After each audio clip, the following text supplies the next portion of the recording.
maker voor Studium Generale. And today we will be talking about astrology. And humans have looked to the stars for guidance since the beginning of time.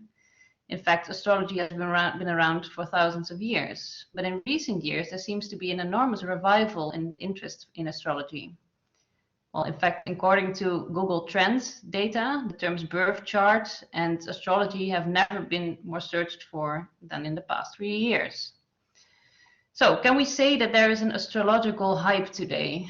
In order to answer that question, I invited Professor of Religious Studies at the University of Groningen, Kocku von Stuckrad, to share his insights on the matter. He's a leading expert on the history of astrology and the development of spiritual practices in secular environments. In a short talk of about 30 minutes, he will get to the bottom of this. What is astrology in the first place, and what kind of astrology is booming here? And is it true that young people are particularly open to astrology? And how can we explain the interest in astrology in countries with an alleged secular orientation, such as the Netherlands? Well, since this particular concept is called Let's Ask, there will be plenty of time for questions and discussion in the end. And if you have a question during or after the talk, please write it down in the chat. I will make sure we get back to it in the end. And last thing I wanted to say, if you are experiencing any difficulties with this software, Blackboard Collaborate, you can address them in the chat to Marius Studium Support, and he will help you out. Well, that being said, I would like to welcome Kocku to join in and start the lecture. The floor is yours. Thank you very much, and welcome to everybody. And thank you for the invitation. And I look very much forward to have a discussion and conversation with all you about astrology and the questions that you already heard in the introduction. Let me just start this. I hope this works. If not, let me know. Yeah, it works. Okay, thank you. Again, thank you very much. So what I try to do in 25 or 30 minutes, so that we really have enough time to discuss these things, is to talk you through a few basic features of what astrology is, where it comes from, how it has changed maybe over time, and also what has stayed the same over time, and then talk particularly about astrology as a phenomenon in the 20th and of course 21st century. And what we see in general is that that there is, like you heard already, there indeed is a very strong interest in astrology in Western European and also in the US in the past couple of years, and also even the past generation, if you want. This, if you look at social scientific research, so if you ask people what do you think about astrology and do you attribute some legitimacy to it, do you find it plausible, then there are quite enormous numbers, particularly in Germany, in the UK, and in the US, where the major research has been done. And there are like 20 and 30% of the population say that they think there is something to astrology, which is more than Christianity has, or more than in the UK, for instance. People trust astrology more than predictions in economic development. And the question, of course, then is what does that mean in particular? And also, is it true that there is a particular interest among the young generation in astrology and also in other so-called esoteric practices, such as tarot and ritual and all kinds of other things? These are questions I want to address, and particularly to also to answer the question, what does this mean in terms of which form of astrology, or astrologies, I should say, because there are so many different forms, are we talking about? And if you look closer into these numbers on 20 and 30% and unpack it a little bit into, for instance, okay, I look at the daily horoscope interpretation in the newspaper or somewhere in an app or online or something, and I know my sun sign. I know I'm an Aries or I'm Virgo or whatever. That's one thing, and that are quite a few. But if you then ask, oh, do you know your ascendant, or do you know the sign of your moon, or do you know your other planets in your chart, or in which house is your sun? Okay, if you ask that, then the numbers go down significantly. And then if you ask, oh, have you been to a professional astrologer to get a reading of your chart, and then the numbers go down even more. So it is very difficult to identify exactly if there is a hype and if there is an increase in astrological practice over the past years. And why that is the case, I'd like to come back to in the end of my talk. But before I can do that, I think it's important to have a little bit better understanding of what we are talking about, what different astrologies are there and where it comes from. Historically speaking, astrology has had different names over the past 2000 years, and the most general term would be the signs of the stars, or the knowledge of the stars, or the knowledge system about the stars. Because if you look into the terms that have been used over the centuries, then you find that, for instance, in the Middle Ages and in the early modern period, astrology was called ars mathematica, so the art of mathematics, which is something quite different than what we today would associate with it. Or it was called astronomia, astronomy as we would think of it today. But in the Middle Ages, astronomia was astrology. So there was a kind of different approach to what the signs of the stars was. And if you look into the history of it, and I promise I will be very, very short on that, but because you're more interested in the contemporary period, but I think it's important to acknowledge the long history that we are looking at, because we are looking really at 5,000 years of cultural history here. And what characterizes astrology from the beginning is most generally an interest, a human interest in how the cosmic rhythms, so the planetary movements and the movements of the stars and their relation to the Earth are intersected, or how they inscribe in human life. If there is a correlation between these cosmic rhythms and rhythms that we can observe on Earth. And you can turn this around also, saying, okay, how can we attune to these cosmic rhythms in the best way we can? And the seasons, for instance, are of course something you don't do agriculture the same way in the summer as in the winter. So we all know that this cosmic rhythms have some impact, and their curiosity about it is very old. And in that sense, I think through the centuries, astrology can best be described as a natural philosophy.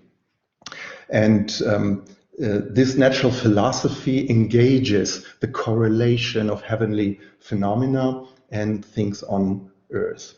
And from the beginning, there has been a double dimension of the stars. And in antiquity already, it was known that, of course, there is a calculating branch of this knowledge system, which we today call astronomy, and an interpretation or interpretational branch, which we today call astrology.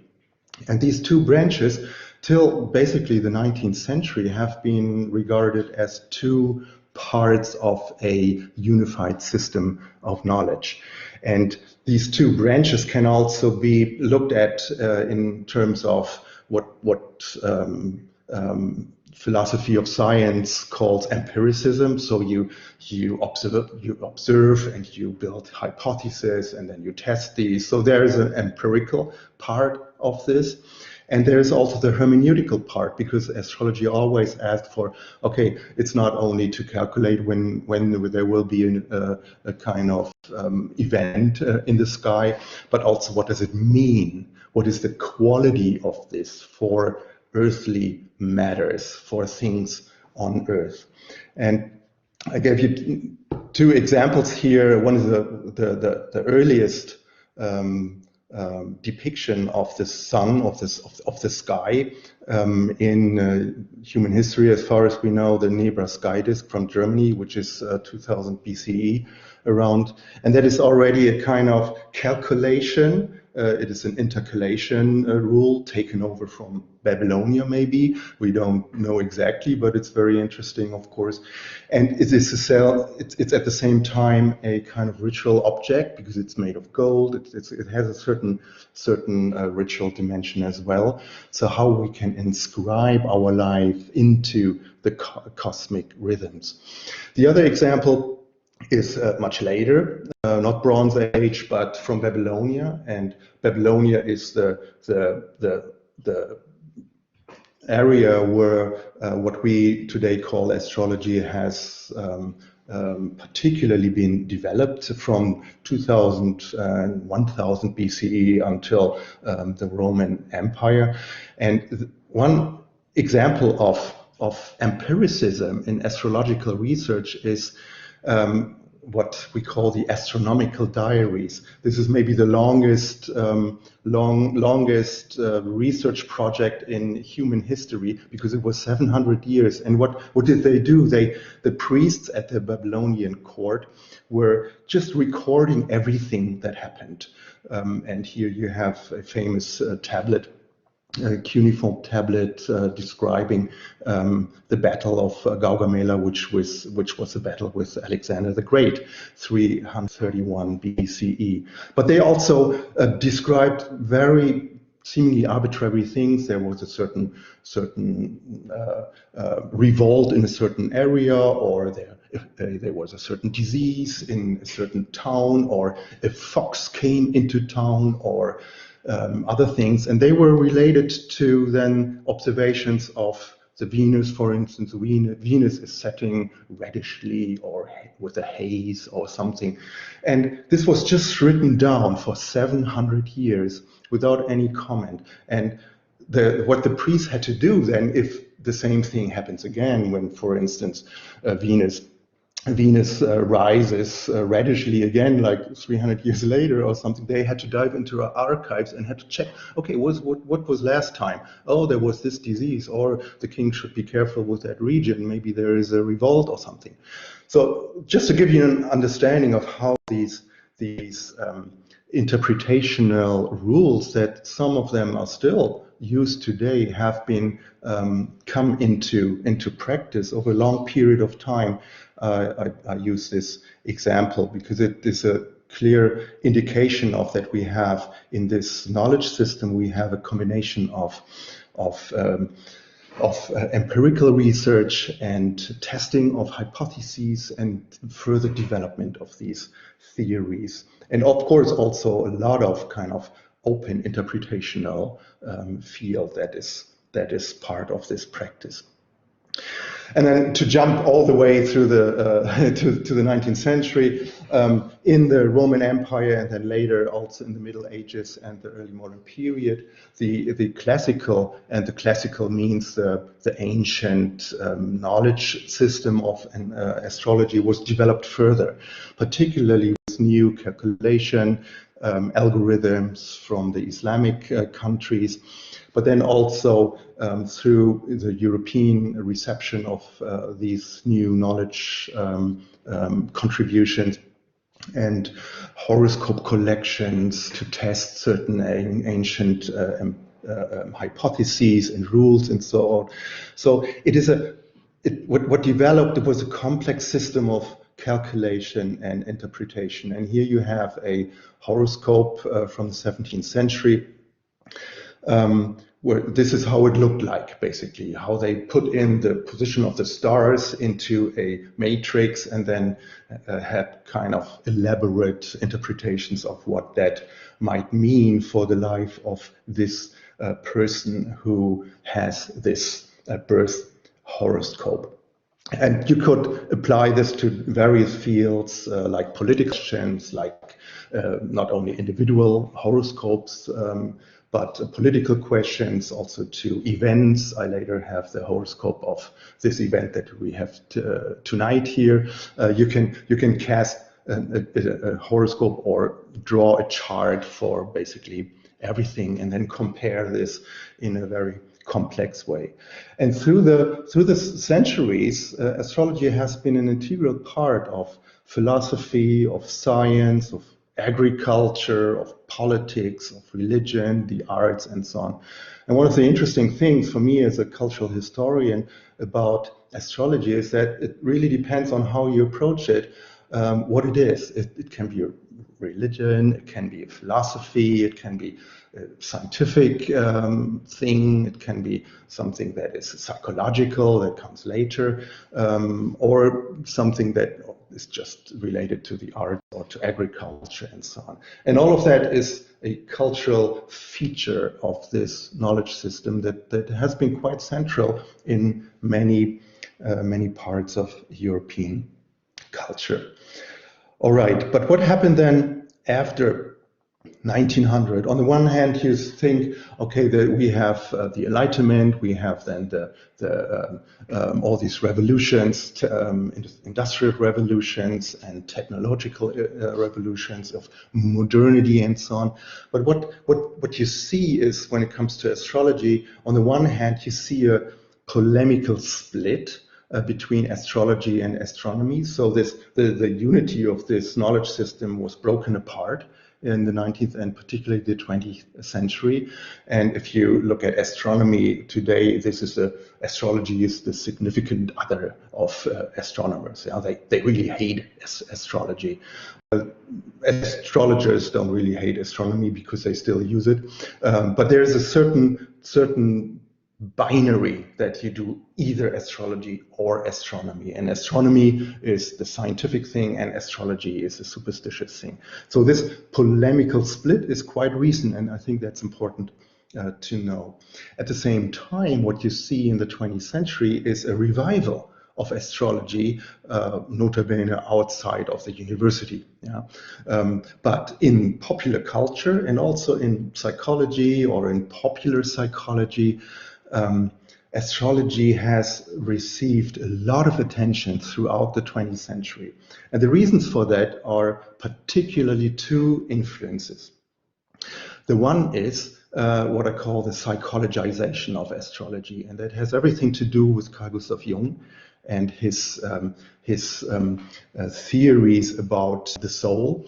And he constructed this idea of archetypes of the soul that can be easily translated into astrological language. So for psychological astrology, which is the main part of contemporary astrology, the psychology means that the planets are representatives of inner persons or archetypes of the soul, like the ruler or the teacher or the soldier, and all these things are kind of internal persons that are represented in our birth chart. So Carl Gustav Jung's language could easily be integrated into astrological interpretation. And also, by the way, Carl Gustav Jung was trained in astrology himself and was very interested in that. So it's not by accident that it works so well. The other influence is what I call the spiritualization of astrology, and that has everything to do with the Theosophical Society, which was founded in 1875. And later, anthroposophy is a branch of that. It was Rudolf Steiner and the Freie Schole in the Netherlands, and all that movement was a kind of spiritualization that also was very interested in astrology, or in this occult kind of dimension of the science of the stars. And what happened there through the influence of the Theosophical Society was particularly also a reduction, if you want, of the complexity of astrology. And Alan Leo, that was one of the major popularizer of theosophical astrology around 1900. He was one of the reasons why we today are particularly focusing on the sun signs. So we don't look usually at in popular, in this kind of 90% astrology that I referred to in the beginning. I am an Aries, or I am a Virgo, or Sagittarius, or so. That means that my sun is in that sign. That means sun sign. But this is only the position of the sun. It is not the whole kind of chart. And this focusing on the sun sign as something that is the center of my personality, and also the most important part of the horoscope, is something that we see at the beginning of the 20th century, which also led to popularization. We have the first, like Alan Leo did these mass readings by you could order a reading and got an email, not an email, a snail mail from Alan Leo and his company, and to interpret your horoscope and so on. And in the 1920s, we have the first daily papers in the US publishing horoscopes for the day. So that started in the 1920s, and then, as you know, got from there everywhere basically, and it is still around today as a very popular form of astrology. But even more for the popularization, I think it's important the mainstreaming, what I call the mainstreaming of what many people call the New Age culture of the 1970s and 80s, with the Age of Aquarius, and you have the musical Hair, right, which was the famous song of the Age of Aquarius, which is a very popular theme in that period. But today it's part of a very vernacular knowledge and spiritual interest. So a lot of what we perceive as a boom is something that is in the line of this mainstreaming of so-called New Age culture, which was more of a counterculture in the 70s, or a fringe culture, but it is not today. And many of these perceptions that were New Agey at the time are very common today. If you, for instance, ask German Christian churchgoers, so practicing Christians, if they believe in reincarnation, which is not particularly Christian belief, but 30% of the German churchgoers believe in reincarnation. That's a different example of this kind of spiritualization in a New Agey way of mainstream culture. And the same is, I think, also underlying this interest in astrology. Okay, but what today, if we look at astrology, so on the one hand, we have these very simplified forms of astrology, which most professional astrologers hate, although it draws attention to astrology, but unwanted attention, because it's not what they see as a good reputation of astrology. But you also have the professional astrology, and to give you an idea of what that looks like, here you have a birth chart, or a chart of the moment that right now is this is how the sky in Groningen looked at half an hour ago at 8 p.m. You see, I don't go into detail here, but you see that there are these zodiacal signs, these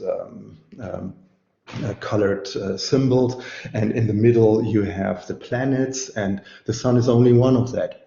And you, as an astrologer, you go into all these details. You look also into the angles between the stars, that are these lines, red and blue ones. They have different meaning. You see, it is a complex and system of energies, if you want, relationships of energies that are very individual. Every 10 minutes it changes, and every hour is different, although there are also continuities. But this is a very individual and complex system that is that is the basis of a professional astrological reading. We can talk more about that in the question part if you want. But just to give you an idea about the differences of the astrologies that we are talking about. And if you now at the end of my talk come back to the question of the boom, and this doesn't work here with the animation of this app that I had here. But imagine an astrological app here in the iPhone. Anyway, if we want to explain the boom, then one thing from a religious studies point of view is that we might live in a secularized society, but that does not mean that people are less interested in giving meaning to their life and also anchoring their lives in more fundamental powers or processes or importance. And astrology offers something to connect your life to cosmic rhythms, to planetary rhythms, to meaningful dynamics that are beyond the individual self. And astrology provides that opportunity without buying into a certain religion.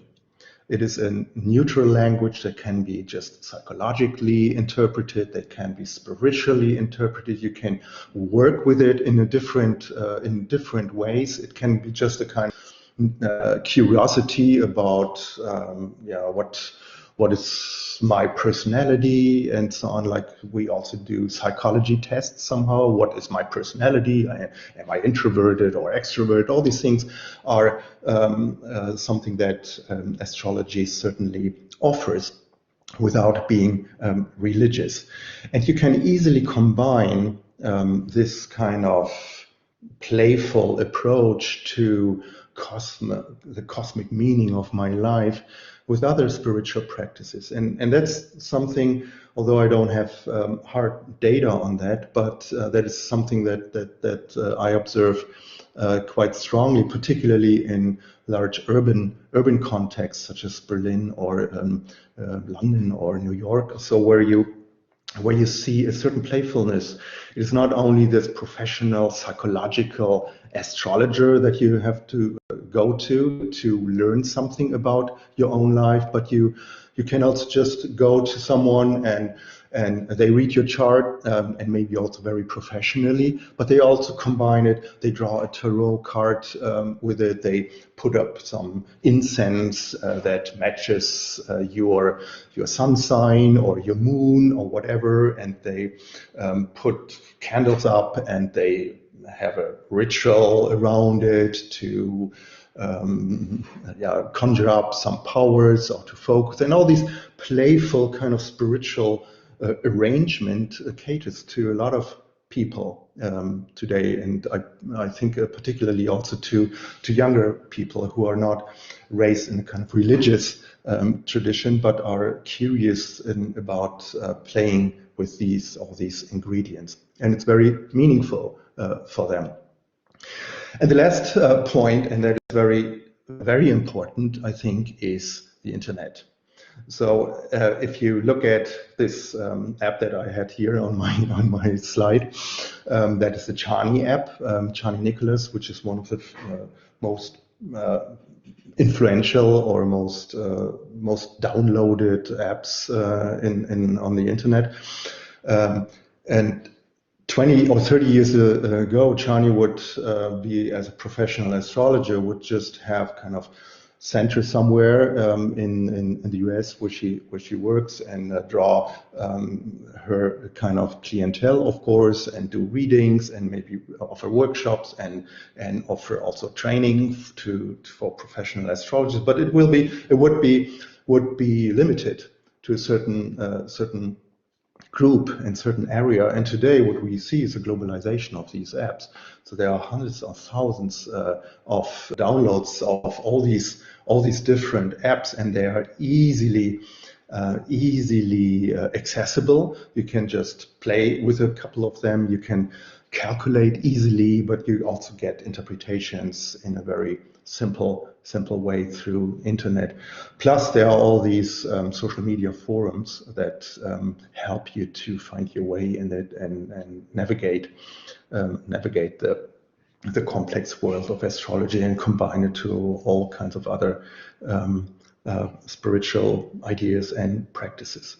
So I think the social media and the internet is an important reason or cause for what we perceive as a boom, and which is maybe also rightly termed a boom, but that is partly this kind of popularizing and spreading of astrology through the internet. It does not necessarily mean that it is a kind of rise of quality, for instance, that all these people who play with these apps have a serious engagement with this knowledge system that is behind it, like what I showed you on the slide before this. Okay, my half hour is over, and I come to a conclusion, and I thank you for your attention, and I look very much forward to your questions and our discussion. Thank you very much. Thank you, Kocku. So I haven't seen any questions pop up in the chat, but yeah, thank you very much, Kocku, for your talk. I really liked the image of the Babylonian tablet because it really it gave me an idea of where it all started. This idea of well, they've been writing down for 700 years what happened at a certain point without interpreting these things, but at a certain point they did, and they would perhaps see patterns. But in my experience, there is such a big contrast to what the Babylonian tablet was in contrast to what is astrology in these apps today. Is it would you say it's still connected to is there a link between the two? How is it still astrology what we're doing now, or? Mm-hmm. Yeah, no, that's a very good question. Maybe two things as we wait for more questions in the chat. But two things on that. One thing about these astronomical diaries is that without these diaries, we would not have classical astrology. And one of the major authority in the 2nd century was Ptolemy. And we all know Ptolemy because he wrote all this kind of astronomical stuff, but part of half of his work was astrology, and he's also the major astrologer in the ancient world. And he was a professor at the university in Alexandria, and he wrote in his famous books, he wrote, if I wouldn't have these astronomical diaries of 700 years in the archive in my university, I would not have been able to come up with all these interpretational rules. So it's a very clear kind of empirical basis of that. So that's one thing. And the other response to your question is that yeah, it's a very different astrology that we have today than if you compare this to Ptolemy's interpretation of what he found, and also his own kind of experience, of course. And in the Roman Empire, astrology was the major discipline to interpret past, present, and future. And all the Roman emperors had highly paid dynasties of astrologers to advise them. So that's certainly something that is a different astrology than what we have today. And at the same time, it's also interesting to see that there is a lot of continuity in certain kind of general understandings of that Venus, for instance, the planet Venus, has to do with fertility. Or with certain, with creativity, and fertility is one manifestation of being creative. Of course, if you have sex, or if you bear a child, or whatever, these are forms of creativity. Or if you paint a painting or something, or do some art, all these things were already related to Venus in the ancient manuals. And if you look at an app today, you will still find that. And another example would be Mars. Mars is a warrior. You know? I mean, we still have these books. Men come from Mars, and Venus, and women come from Venus. All these, I mean, quite stereotype kind of. You know, I don't want to call it bullshit, but I mean this kind of really simplified understanding of gender stereotypes.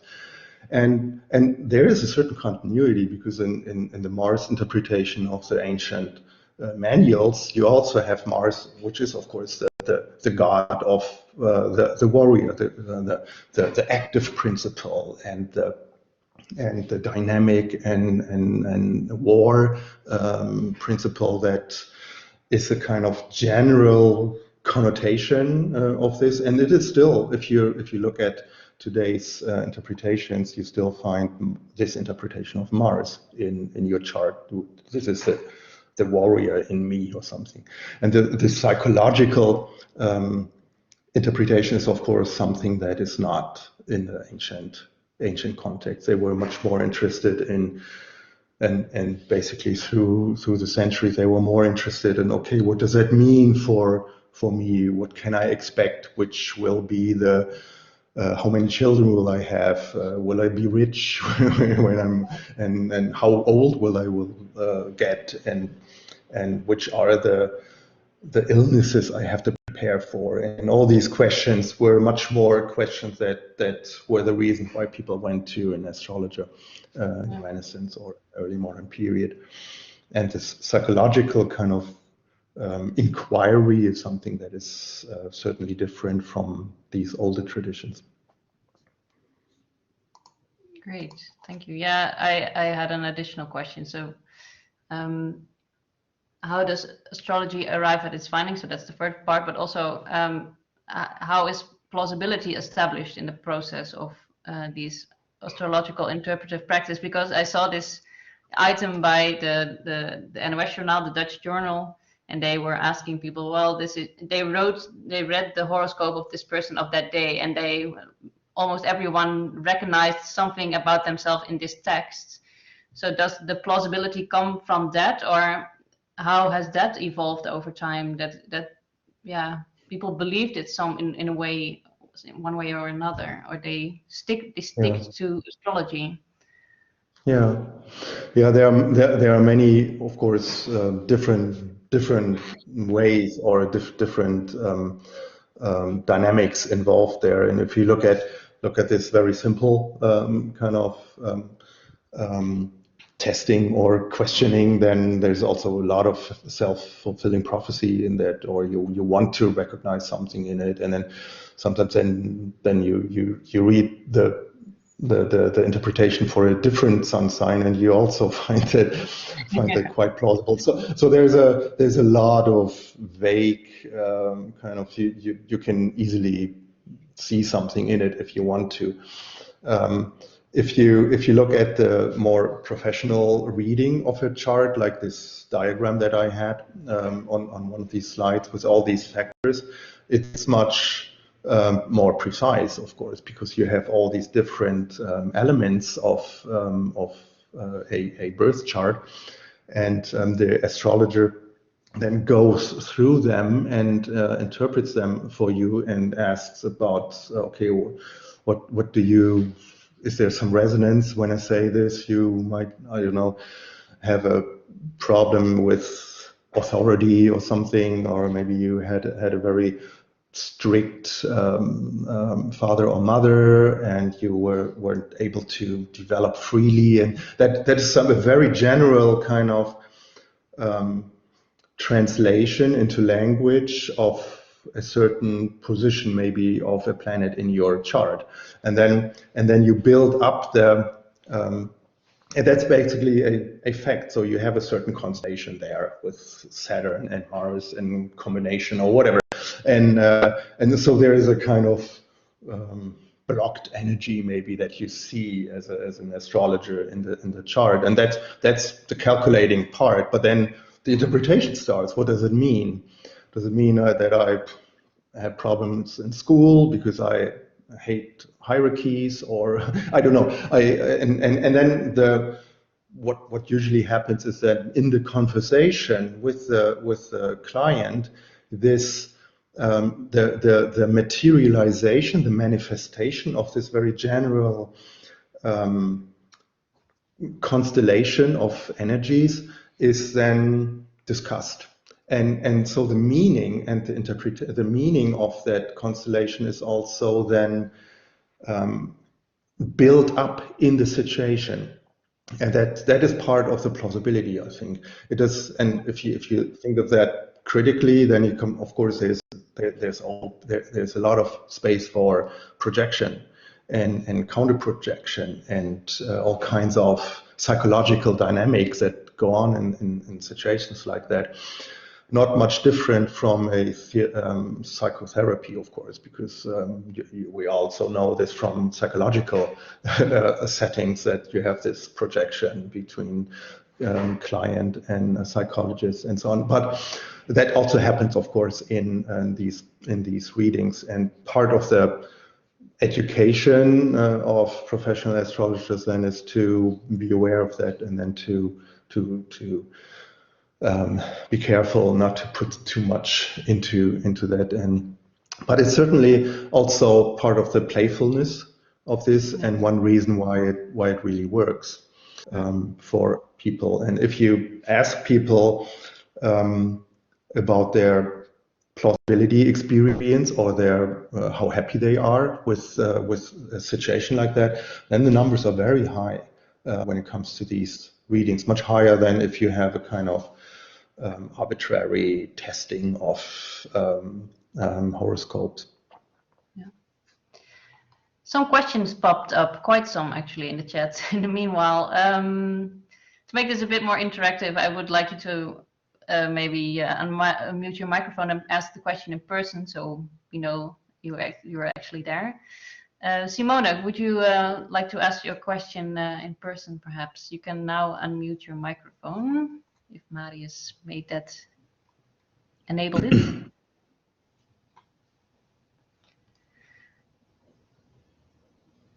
Maybe she's gone.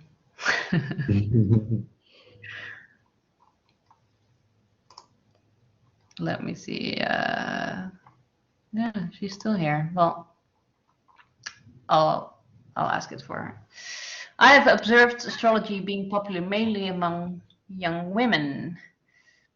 Do you think the popularity of astrology might also be connected to women claiming a specific kind of knowledge as their own, as a means to respond to women's oppression? That's an excellent question. And first of all, the observation is correct, which is not only true for astrology, but also for other spiritual traditions, such as tarot reading, for instance, or other spiritual practices. There's a lot of the overwhelming majority of people who are interested or into it are female. And the second question is and through the ages, so it's not a new thing that's only for the millennials or something. That's been throughout the 20th century. That has been a phenomenon in the whole New Age context, if you want. The second question is, of course, what does it mean? And it's one, I think, very reasonable. What Simone, I think, was her name, suggests here is that it's a kind of agency that women take to, okay, this is something that we can find our own way of doing things without being dominated by this patriarchal culture.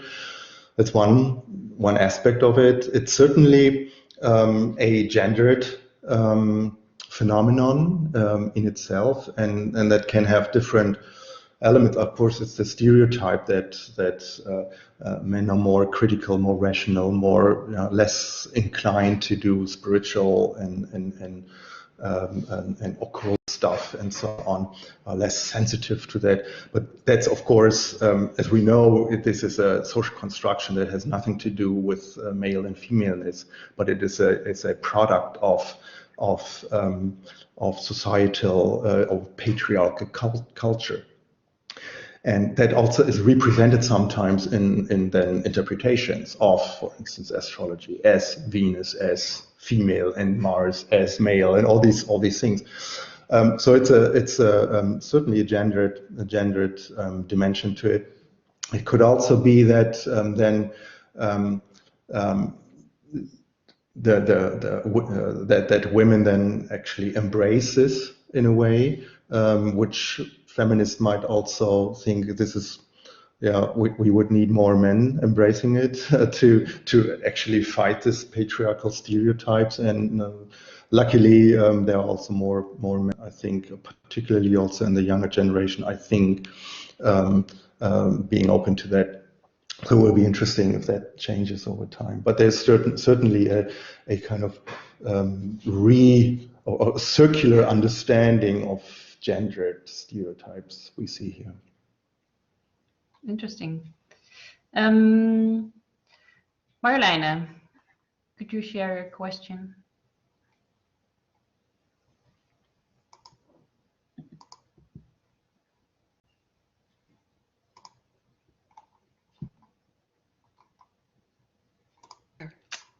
Yeah. Hey, I think hello. I got it. Yeah. Yeah. Okay. Again, yeah, very interesting talk. Thank you. I know that astrology in the Netherlands, it was, and perhaps throughout whole Europe, used to be a science that was taught at universities. And somewhere, somehow, it was sort of exiled to the corner of superstition or entertainment, was not taken seriously. And there is sometimes even a lot of resistance to, do you really believe in astrology? And I'm very curious, Kocku, what you think are the reasons of that. You spoke about the astronomy and astrology. I don't know what you called it, but the tegenstelling. Come on. The sign, the stars, Contradiction. Yeah, yeah. Mm-hmm. So what are your ideas on how come that it has totally vanished from academia and from science, astrology, whereas I am really convinced of the value in several ways of astrology. Yeah, it is an interesting phenomenon. If you look into the history of science, then you see indeed, like what you said, in the Middle Ages and in the early modern period, astrology was in many universities in Europe was an institutionalized art or an art. And for instance, in Italy, in the Renaissance, there would be no way of becoming a doctor of medicine without being an astrologer. Or if you look at the work of Paracelsus in Switzerland, who polemicized against the critique of astrology, in the sense that, of course, you have to, if you want to diagnose something and to or in illness, and also to find the right medicine for it, you have to know the birth chart of this person, and you also have to know the correspondences between the planets and certain organs in your body.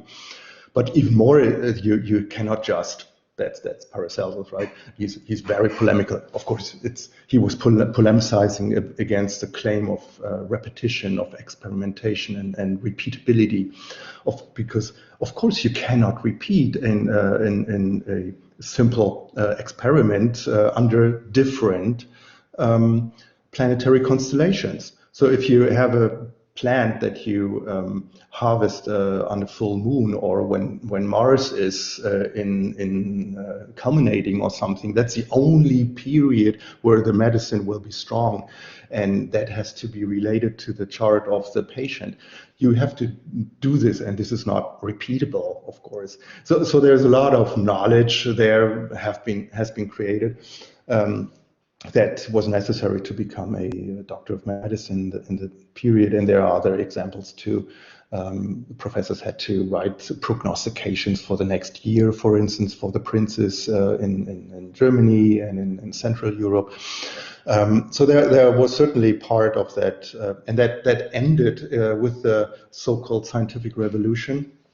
And also they, in the 18th, in the 17th and 18th century, it was replaced by other methods and other understandings of astrology and astronomy, and particularly then in the 19th and 20th century, where this polemic got really strong and led to the decline, basically, of astrology as a university discipline. I would like to move to the question by Leon Urban. Could you unmute yourself, please? Yeah. Yes. Hi. Thank you for your talk. And I was wondering that maybe part of the reason why, like nowadays, popular astrology might play such a role might be that it might offer some sort of response for humans as like meaning seekers, but as like a shortcut in a way, because the entrance barrier is very low. Like as you said, there are apps, etc. And I know it's like not proper to compare to religion, but their entrance barriers are like super high. What is your take on this? I think that's an excellent observation, and I fully agree that you cannot. You can play it a little bit, and you play. Oh, cool! This is. Oh, wow! I check it. Oh, my friend. Oh, really? Oh my God! It's. And I mean, this is how it works. That people just and then next week they might try something else. Oh, I've never done tarot. I'd like to check that out. Or I've never done this or that, and you can. The entrance level is very low, and that's certainly an advantage of this. And it still provides answers, and in the meaning-making desire that all human beings, I think, probably have. Yeah, so I can only agree with what you said. I'm just going to pop in a question. It was the first question by Srinka, but now is a question from Thea as well. Can you suggest some good literature about astrology? Maybe name the best book you can think of now, and I'll write it down in the chat, and then we'll go to the next question. It depends a little bit on how deep you want to go into it. But I think what I quite like is Chani Nicholas. I could put that into.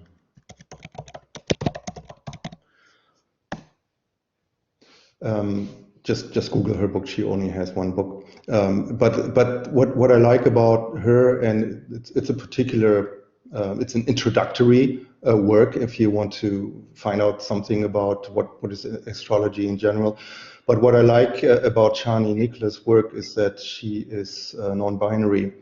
and she's a queer astrologer who also troubles some of these patriarchal interpretations of Venus and Mars and Moon is your mother, no, and Saturn is your father. All these things that are coming from ancient astrology, but people are not comfortable with that anymore. And she's one of these astrologers, and it's very readable. After that, you want to have her app, which is actually quite good. But I mean, that would be an easy start, I think, yeah, in English. We're close to 9, so I want to give Marije van Beek the floor to the last 2 questions she had. Marije, could you join in? I think I can. Yeah. Can you hear me? Yeah. Thanks. Hey. Long time no see. Yeah, indeed. It was super interesting. Thank you for all this info. I'm curious. Like, I like the fact that you said that people in the past were asking such different questions to astrology, like how old or how rich they would get, and that nowadays people are focused on really different questions, like their personal psychology. Do you have an explanation for that? Why they have different questions? What can you? Yep. I was reading the other question while you were talking. I'm sorry. Oh, no worries. Yeah. Sorry. I thought that was the question that would come. Yeah. Yeah. Sorry. Yeah. No. So no, I'm wondering. Like, so in the past, people asked questions like, how old will I get, or how rich will I be? And nowadays people are really interested in their personal psychology. Do you have an explanation for that? Yeah, I think that has a lot to do with the individualization of our lives, and also the spiritual or the individual psychological quest that people are in, and astrology provides some answers to that.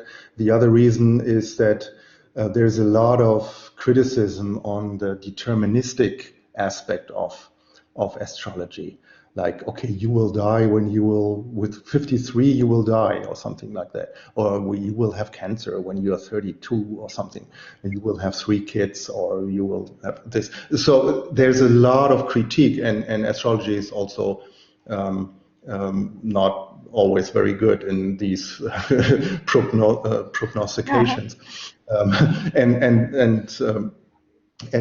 This critique also led to, okay, let's let that go and look into more, okay, when I'm 32, I don't know if I will have cancer, but I see a certain constellation I have to challenge, that might be challenging at the time. I have to go to a kind of existential crisis. And if I don't open up to that and lean into that pain, then I might get cancer. But if I work through it, if I kind of turn this into a constructive thing, then I might have a rebirth and find my real identity or something. That is more how astrology today would argue. And so those two dynamics, I think, are relevant. Yeah, and those words are so vague that you can also you can apply them to cancer, but also to some kind of personal psychological quest. Exactly. Yeah. Thank you. You're welcome. And also, I see your other question can be very, very brief on that. Might also be interesting for others. What are the diehard people? And there are no real numbers about that. But if you look into the memberships of professional organizations in European countries, and every country has their own, it is not growing. At some point, it's in Switzerland, for instance, it's even has been going down. In Germany, it's more or less the same. It's like 200, 300 people, which is one of the larger I don't know how many, might also be more, but it is not going up in a steady way on an international scale. Also, in Europe there are very few astrologers who can actually live from their work. So that's also maybe a stereotype that should be critically. You don't get rich with astrology, although there are individuals with an app or something who might, or with an online course, who might make a fortune. But practicing astrologers are not gaining much more money than like 50 years ago. So that's maybe as a kind of last comment on the question, where is the boom exactly? It's probably not in the astrological practice of individual astrologers. Good to know. Well, I have to say, I just read about these TikTok influencers who became millionaires with being. Yeah, no, I absolutely. I also know of an astrologer who had a normal practice and could, barely live from it, and then set up an online course. And these are expensive. I mean, you have to pay like a couple of €1,000 for a year, and you get a lot back from it. But if there are like 200 people enrolling for such a course, and you have a lot of money for that year. So that's also, so there are businesses that are only possible in the internet age, I think. And would you say that the business is harmless? Oh yeah. I mean, I absolutely, I think so. Yeah, I mean, there are good astrologers and bad astrologers, but the same is true for other businesses, of course. You have to be careful, or you have to check if is it damaging for you. I mean, because this astrology and also these courses, they all go very deeply into your own personality. It's a kind of insight into your psychology, which always can be challenging, of course. It's always good to be careful. Yeah. And on that note, I think it's we're an hour in, and thank you so much for your time, Kocku, and for your great talk. Yeah. Thank you for the invitation, for the questions, and have a good night. Bye. Yeah, same to you. Bye. Bye, Bye. everyone.